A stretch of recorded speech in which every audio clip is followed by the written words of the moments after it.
NFL Network's Ian Rapoport on what the Browns have shown through their first 6 games. It seems like every week there's a Browns story. You're like, man, if only we could figure out this, then we would know a lot of things about the Browns, and a lot of it has been about Deshaun Watson, which I think a lot of people thought had just a little bit of a shoulder bruise, and then you find out it's not a shoulder bruise, it's a rotator cuff bruise, and then it's actually a rotator cuff strain, and then when he got checked for a concussion last week, he was cleared, which is awesome, except he was not able to come back mostly because of his shoulder, which he aggravated, which he then had an MRI on Monday, but he's probably fine, but he still may not start this week. More on that at some point today. And they're still good, and they're still winning games. And to me, this is how you could tell if a team is good. When nothing is right, when you're playing with your backup quarterback, when you haven't even played really that well, and you're still winning games, this is one good reason. Like, if you're someone who wants to believe in the team, it is easy for me to believe in the Browns because the roster is so good. They've had so much instability at quarterback, and their record is still really good. That all of that is to tell you, when you have a great defense, anything is possible. And I think for the Browns, they could be awesome this year.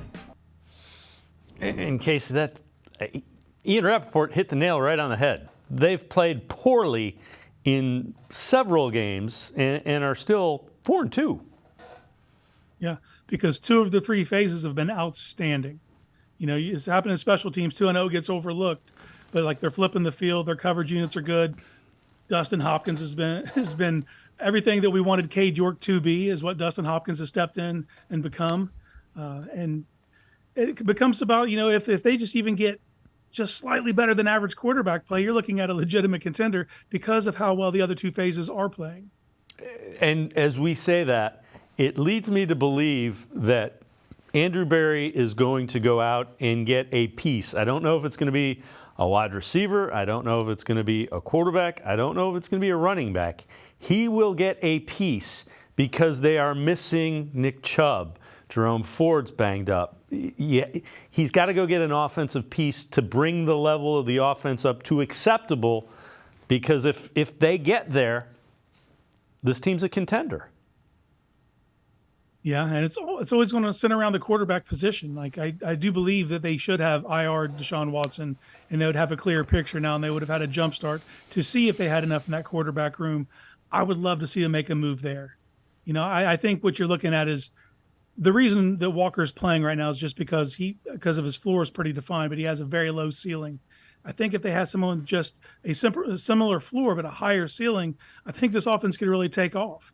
But there's a lot of people out right now in the trade deadline going to be available. And you're starting to hear a lot of names, and you're hearing the Browns are contenders for those names. So it's going to be interesting to see what happens between now and October 31st. Yeah. Did you agree? Do you think they, and again, I'm not sure the piece, I think they add some sort of piece.